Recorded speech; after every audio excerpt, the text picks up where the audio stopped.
The Oklahoma City Thunder just capped off their third win of 4 games on this road trip with an impressive win in Brooklyn. They're 10-0 in their last 10 games in the state of New York, where Josh Giddey loves to play. Giddey looks like a star since the turn of the calendar. How is he playing with SGA alongside of him? And is this Thunder team heading for the playoffs? Playoffs? Find out on today's Locked On Thunder podcast. You are Locked On Thunder, your daily Oklahoma City Thunder podcast. Part of the Locked On Podcast Network, your team every day.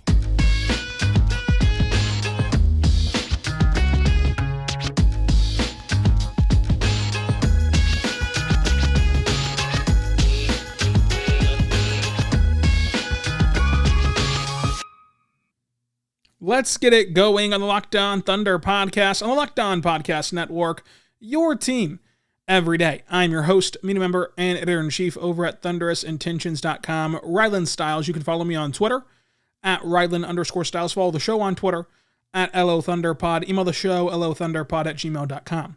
On today's show, brought to you by PrizePicks, we're going to dive into Josh Giddey looking like a star. Giddy up. The Oklahoma City Thunder being tied for a play-in spot. Are they aiming higher than that? Playoffs? And SGA has looked so well playing off of Josh Giddey and vice versa. Lou Dort also caught fire in this one, and how the Thunder pulled off yet another impressive win. On today's show, which is brought to you by PrizePicks, PrizePicks gives first-time users and receives them a 100% instant deposit match up to $100 with the promo code LOCKEDON. That's PrizePicks.com, promo code LOCKEDON. Look, it feels like the last 7 podcasts I've told you that this is the most impressive win of the season. This is the statement win for Oklahoma City. They just keep stacking those quality wins on top of each other. Like the Thunder just capped off a road trip, a 4-game road trip that was played in the span of 6 days.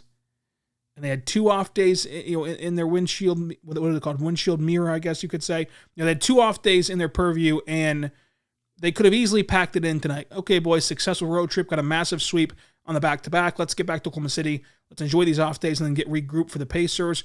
They even looked like they were running out of gas in the third quarter, but no, they turned it back on in the fourth quarter and got a massive win in Brooklyn. This is what playoff teams do. Like, this is what teams that go on to the postseason accomplish. It's playing games like this one, especially whenever you see the Nets go on their massive run and still fighting back. Like this road trip, before the team left Oklahoma City, I was talking to fellow media members at the last game against Dallas. Everyone kind of agreed, they win 1 game on the road trip, it's a successful trip because, you had the tough Miami game, but not many people were going to be playing in it. You had the back-to-back, Philly, Chicago, very tough. And then you had this game against the Nets, which at the time did not know about the KD stuff necessarily, until to the extent that we know it now. But still, without KD, even so, the Nets are a tough team. The Thunder would have taken a 1-win trip.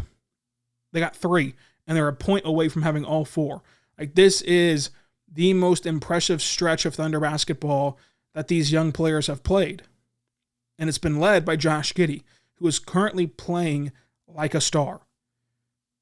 He was the 6th overall pick, folks. It's not insane that he could sustain this level of play.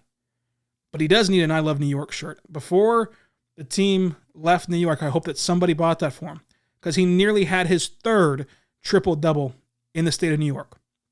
He's fantastic in transition. Even in the first half, he had 10 points, 5 rebounds, 5 assists. He ends the game with 28 points, 9 rebounds, 9 assists, only 1 turnover for the turnover crowd out there. 1 for 4 from 3, 57% from the floor.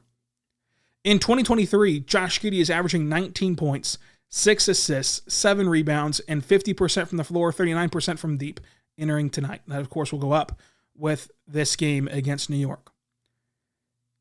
I thought that it was incredible to see Josh Giddey perform at this level when the team needed him most to rely on him. SGA didn't have it going early, but then turned it on in the second half. The Thunder offensively didn't really have it going in general. The Nets are the 28th team in pace, and the game was kind of slow. Both teams were missing shots. The Thunder missing quality looks, but they kept chipping away, kept going through their process, and eventually it ended up with them swelling their lead and getting a win in Brooklyn. But throughout this, you saw Josh Giddey's confidence, you saw his leadership, and you saw his great play. He got chippy a bit with Nick Claxton, then scores right through him, lowers his shoulder, scores through the center, and gives him a little you're too small, which was obviously great to see. He had an and one again. He's getting to the line more by attacking downhill with a full head of steam and being more powerful on his drives and getting closer to the rim and not settling for these shy away contact floaters. He's going through contact now and using his big frame to his benefit, which is what the Thunder wanted to do all along. And he mentioned that a couple games ago. He mentioned that that's been the biggest adjustment he's made this season, has been using his body and taking on more contact, and it's hopefully going to result in more foul calls. It has in this last week for him. He had the tough flagrant one, which I thought by the rule book, sure, the extra shuffle I think is what did him in. It was nothing ill intent. I think that whenever we hear the word flagrant as fans, we think that it's just some egregious, harmful, bad sportsmanship, trying to hurt somebody. That's not necessarily the context of the rule, especially in these landing spot fouls. Yeah, the jump shooter over-exaggerated his jump a little bit, but when you see the extra shuffle from Giddey at the end, I think that's what the officials were looking at. But in this game, there were so many great things from Josh Giddey, including his fit with SGA. But I think that his hockey assists are what stood out the most. You can just see that Josh Giddey sees the game. Whenever Mark talks about connectors in the offense, and has mentioned Poku in this fact a lot, we think a lot of transition, but also in the half court, you're seeing Josh Giddey see the game and see what's going to happen before anyone else. So while we call them hockey assists, when you pass to one guy and he passes to the assist, really for Josh Giddey, I would call them chess assists because he's seeing the board and setting it up for everybody. He's playing a few moves before everyone else. He's playing chess while others are playing checkers. He's passing to a guy who isn't necessarily open, but he knows how the defense will react to that player and will be able to swing and find an open shot with someone else in the realm of this offense and allow the team to score, especially whenever they're going on a scoring drought. Josh Giddey's high IQ and savviness is able to allow the Thunder to break it. But again, in 2023, he's been awesome. 19 points, 6 assists, 7 rebounds a night. He's been incredible since the turn of the calendar. He's been incredible since December 1st. Those numbers are pretty well the same since December 1st as well. That's how long he sustained this high level of play. And the fit with SGA and Josh Giddey should no longer be questioned. And I know it's only his second season, and I know it's a small sample size of that second season, only since December 1st. But if you were willing to jump off ship last season, you should be willing to jump back on this year because they have figured out the formula, and that's the entire battle. Like the staggering that Mark does with SGA and Josh Giddey, where SGA plays the entire first, Josh Giddey takes on the second, and then SGA plays the entire third, and they split the fourth quarter. They do the same splits in the second and fourth, and the same thing in the first and third as well. Like seeing them stagger with each other allows this Thunder team to elongate their offense, elongate their depth, and always have a guy on the floor to get them into their action, to stop the bleeding, and to, at times, whenever you need them to, respectively, go be that initial score. Go be someone who gets you a bucket. And that's what Josh Giddey has unlocked since December 1st. Like, that's what's changed this entire dynamic, is Josh Giddey being able to score. This is the formula to winning. It's getting great third quarters and hopefully getting off to great starts, which they've done more of in the year 2023 than they did before the turn of the calendar. Getting great starts, getting great third quarters. And we used to say survive the non-SGA minutes as though it was a tall task. Can they survive? Can they hold on? I said it all throughout the start of the season. But they've turned that phrase around. They're now thriving in the non-SGA minutes. And that's not a shot at SGA. They're thriving in the non-SGA minutes to then bring him back in to a more comfortable lead and allow him to be the closer. He's still the guy. He's still the number one. He's still the most talented player. He's still the everything. But instead of now holding on for dear life in those non-SGA minutes in the fourth quarter, you're able to extend your lead. You're able to, have him come back and not be in desperation mode from the word go, which has benefited this Thunder team greatly. The Thunder started that fourth quarter down by 5 points. In that quarter, Josh Giddey scored 11 points. In that quarter, SGA scored 7 points. They played well separate and together and off of each other. And in that fourth quarter, Josh Giddey was a plus 14. The Thunder have found their formula, their identity. It's playing with space. It's cutting.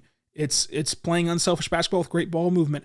And it's these two guys, taking turns, and not in the same way Kevin Durant and Russ took turns in terms of iso ball, but taking turns of carrying the load. And then whenever they're playing together, you're seeing SGA make that extra pass to Josh Giddey to knock down a three. You're seeing Josh Giddey make that pass to a cutting SGA diving toward the rim where he's so good at finishing. And you're seeing the Thunder win games. They start the fourth quarter down by 5. They end the fourth quarter with a 10-point win in Brooklyn against Kyrie Irving and the Nets. A Nets team who is clicking on all cylinders right now. I know that they lost KD. I know that they didn't have Ben Simmons in this one. And I think that the Ben Simmons stuff does matter. I think that not having Ben Simmons to be able to funnel SGA into Claxton and playing on the perimeter with SGA did allow SGA to get loose a bit here, especially in the second half. But still, the Thunder took care of business. And they did it because of their two young stars. Their two young guards that people freaked out about all last year if they can play together. You're seeing the model of them playing together, and they're doing so without their partner, without the duo's trio of Chet Holmgren. And even in this game, they didn't have J-Dub step up. It was Lou Dort that stepped up. He was fantastic, but J-Dub only had 1 point.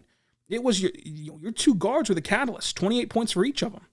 We'll talk about SGA's game coming up and so much more. But first, I want to tell you right now about our good friends over at PrizePicks, folks. PrizePicks is incredible. It is a very fun app that you should go download and use today, or go to the website, prizepicks.com, either one that you want to do. What PrizePicks is just you versus the projected numbers. It's just that way, that simple. You pick 2 to 6 players, and you guess, are they going to score more or less than their PrizePick projections? And if you hit, you can win 25 times your money on any entry. There's no competing against other players. It's just you versus the projection numbers on the NBA, NFL, MLB, NHL, PGA, college football, men's college basketball, women's college basketball, WNBA, soccer, esports, NASCAR, tennis, MMA, boxing, disc golf, Eurobasket, cricket, and more. And you can even do cross sport entries. What do I mean by that? Well, you can take the over on Dak Prescott yards tonight, and also the over on Jason Tatum points tonight.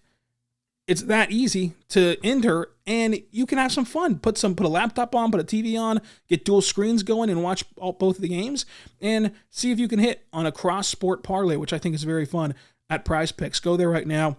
They're going to give you a 100% deposit match up to $100, promo code Locked On, and make sure you check them out today. We're back on the Locked On Thunder podcast. On the Locked On Podcast Network, your teams every day. Let's talk SGA. He started out 0 for 3 and just did not look like he had the legs in this one, which you can't really blame him because of the tough schedule, but finishes with 28 points, 7 rebounds, an assist, a steal, a block, only 1 turnover. The Thunder only had 8 as a team. He shot 47% from the floor, 1 for 4 from 3, and at the end of this game, he was the closer. Coffee's for closers. He deserves a cup of joe after this one because he made tough shots to truly salt this game away. Played extremely well on both ends of the floor, and the Thunder were able to get a huge win. And I cannot put into words how difficult that this road trip was. You play Miami, should have won the game, and you're going to want that one back in general, but still, hard-fought game, good effort. It is huge to beat a fully healthy 76ers team in Philadelphia. I mean, that is massive. And then the next night to go to Chicago, who was only missing DeRozan, which is a big piece of their puzzle, but still, down one healthy player, because Lonzo Ball has not been healthy all season, down one healthy player, and to fight off a few Chicago runs and win that game was massive. And then it's getaway day. You're in Brooklyn. You get punched in the mouth in the third quarter. You get punched in the mouth at the end of the second quarter. You lose what's typically your best frame in the third quarter. And to still come back and not look ahead of those off days. And man, it's going to be nice to get some time off. And let's just get back at home. And it's a successful trip going 2-2. No one would have thought that they'd be in this spot right now. No, to win the road trip is huge. And I talked about how you can judge this team after this road trip. And the judgment's in. A 3-game winning streak right now. They are 1 point away from sweeping the 4-game roadie, where we were all saying, take 1, maybe 2. and it'd be a really successful week. Through injuries, where you're playing this well without Chet Holmgren all season, you don't have a center because Poku and Jerry are both out. You don't have your lottery pick in Ousmane Dieng. You've been a bad road team all year, and you do this. You win 3 straight, including a road back-to-back, and 10 straight wins in New York. The judgment is in on Judgment Day, January 16th, which I predicted a couple weeks ago. The Thunder are a play-in team this year. And while we keep using play-in as the barometer because we don't want to go too crazy, we don't want to get too wild, we don't want to get too out of hand, there's still half a season to go. As they get healthy, if you think that Poku makes this team better, if you think that Jeremiah Robinson makes this team better, then they're only a game and a half out of the 6th seed and avoiding the play-in entirely. Now again, that's a long way to go. It's a long ways off. It's a long season still ahead. But on Judgment Day, it is clear this team is playing game of consequences. It is clear that this team is good enough to make the play-in, which is impressive. And I'll explain in detail why you should be on board for that if you're somebody that's still holding on to the alternative. But this shows you how bright the future is because you still have a historic amount of ammunition in draft capital. You still have clean salary cap. You still have Chet Holmgren waiting in the wings. You really still have 2 lottery picks waiting in the wings because we have not seen much of Ousmane Dieng this year. And the last time we saw him play, he looked really good in Atlanta. So you really have 2 lottery picks who are not active right now that you figure will play a big role in the future. You don't select someone second overall for nothing. You don't trade 3 future first-round picks for nothing. Like, you project them to be really good players. And I know that what you're going to say, rookies typically are net negative. Yeah, rookies who are typically a net negative either play for disastrous franchises like Houston, or they play in really good teams where they don't get minutes. This is the rare scenario, the rare mixture where rookies are impactful. The Thunder are not where they're at right now without J-Dub.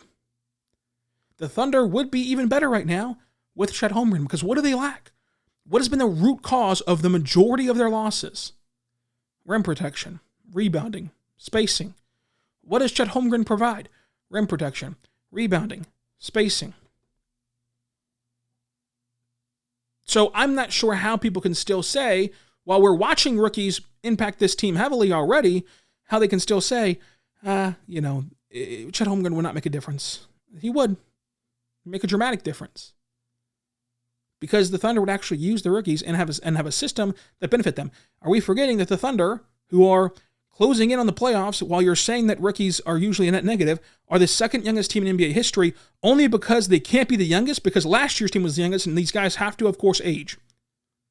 So they barely aged out of being the worst, of being not the worst, being the youngest team in all of basketball, which they were last year. And since everyone got older by 1 year, now they're the second youngest team in NBA history. And the youngest team this year.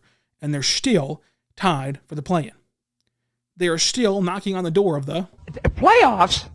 And Josh Giddey is playing like a star since the turn of the calendar year. So let's all Giddy up. But this is fun. This is awesome. The future is bright. The future is so bright. And Lou Dort provides such a great element for this team when he has hot shooting nights. He goes 5 for 7 from 3. Started out 3 for 3 with a tip-in putback, which was awesome.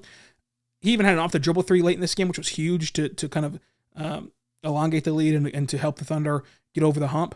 5 rebounds, 2 assists, 22 points, and drew multiple offensive fouls, which OKC finished by drawing 4 offensive fouls. We'll get into that more later on. And also, lost in the shuffle, because it wasn't just the great shooting night, obviously, was his dump-off pass to SGA for an easy 2 whenever he drove to the rim. Now, look, the rim finishing is still frustrating. The rim finishing is still not where it needs to be. And in fact, if Lou Dort could finish at the rim, then he would unlock a whole new level of his game. It would increase his points per game by at least 4, and that's being conservative, because he's shooting 52% at the rim, and he's taken 196 rim attempts, according to Cleaning the Glass. So, despite not finishing well, The one area that has gotten better from at the rim is his decision-making, his ability to pass out whenever he drives. That's gotten so much better this year. It is a career best for him. It's still not perfect, but it's a career best for him in terms of rim drives decision-making, which he said at Media Day was going to be a huge improvement, and so far it has been half a year into the season. Bazley didn't have a huge box score game, 6 points, 6 rebounds, 3 assists, a block, 50% from the floor, but he had a really massive impact on how this team won. He played the entire fourth quarter, and Mark talked about how it's because he was so switchable defensively and was able to give them the look that they want defensively to hold on and win this game. But I want to give Bazley credit because he had that phenomenal game in Chicago. Building block Bazley was back. He had his fantastic game for building block Bazley. And in the first few possessions, it was clunky. It was not good. He starts out 0 for 2 with a turnover, and you're thinking, oh no, here comes the revision. Like here comes the regression. Since starting 0 for 2 with 1 turnover, he missed 1 more shot and had 0 turnovers since that point, while playing excellent defense, while getting rebounds and stopping possessions, while scoring 6 points. Like there was a big Bazley moment, and for him to not allow those negative plays to continue to pile up on themselves and to be consistent these last couple of games. And also the Thunder don't really hold on to win this game without his defense. So credit to him. We'll talk Isaiah Joe, Jay Will, and the rest of this Thunder team all coming up. But first, I want to tell you right now, better good friends over at Built Bar. Folks, Built Bar is incredible. It's a protein bar that tastes like a candy bar. Go to BuiltBar.com right now and order yours today. It's great pre-workout, post-workout, or even as a meal replacement or a snack. So make sure that you check them out, including not just at Built.com anymore, including at Walmart and Sam's Club in the pharmacy section. How about that? Moving up in the world, you can go check them out in retail stores like Walmart right now. But also, if your preferred way to order is still online, they have their entire selection there, like cookies and cream, cookie dough, peanut butter brownie. Those are all fantastic flavors. They even rolled out limited time only specialty flavors. One recently that I liked was Snickerdoodle. So you can always check back to the website for what the next invention is going to be, what the next incredible flavor will be. Brownie batter is a huge one as well that people love. So check it out today. See which ones that you will love at Built.com. Built Bar is the best protein bar out on the market for my money, and I encourage you to go try it. Built.com. We're back on the Locked On Thunder podcast, on the Locked On Podcast Network, your teams every day. Thank you so much for making Locked On Thunder your first listen every single morning, every single day. We're here for you talking Thunder basketball. For your next listen, check out the Game to Game podcast for our nightly recap of everything that happened in the association. Isaiah Joe just continues to hit clutch threes. 9 points, 3 rebounds, a steal, and a block. And I think what gets lost with Isaiah Joe is how good he is defensively. He plays so much bigger than he is, and a good way to contextualize this is watching that block that he had. Watch the whole possession. Watch how he stays glued to Royce O'Neal and stays in front of him and then eventually rises up and gets a block on O'Neal who has like 4 inches on him. Like, it is awesome to watch Isaiah Joe compete on the defensive end. And he's never going to be a lockdown defender. He's never going to be a tremendous point of attack defender, but he competes. He competes.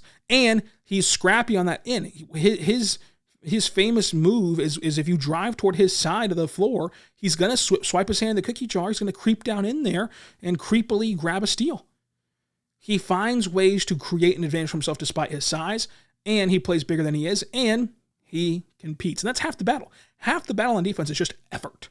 It's just effort. Now, we'll talk about the playoffs, whenever the time comes to do that, and if this competing is going to be enough to keep him on the floor. But with his hot shooting, with his three-point shooting and his ability to compete and the Thunder's ability to switch and to play team defense and to switch up man and zone, it shouldn't be a problem. And if it shouldn't be a problem to keep Joe on the floor in the playoffs, he is such a valuable player, especially for somebody who's on a multi-year deal that's all minimum contract. That's all minimum salary. Let's talk Jay Will from Arkansas. Another guy, not a tremendous box score. Like if you didn't watch this game and you look back on it, you're not going to think it's a huge deal. 6 points, 7 rebounds, and an assist. But the big thing for me is he shot 4 times in the first 5 minutes, and he's playing with much better offensive force, which I think can translate to, confidence and comfortability, which is huge for the development of his game. He had his best game ever in Philadelphia.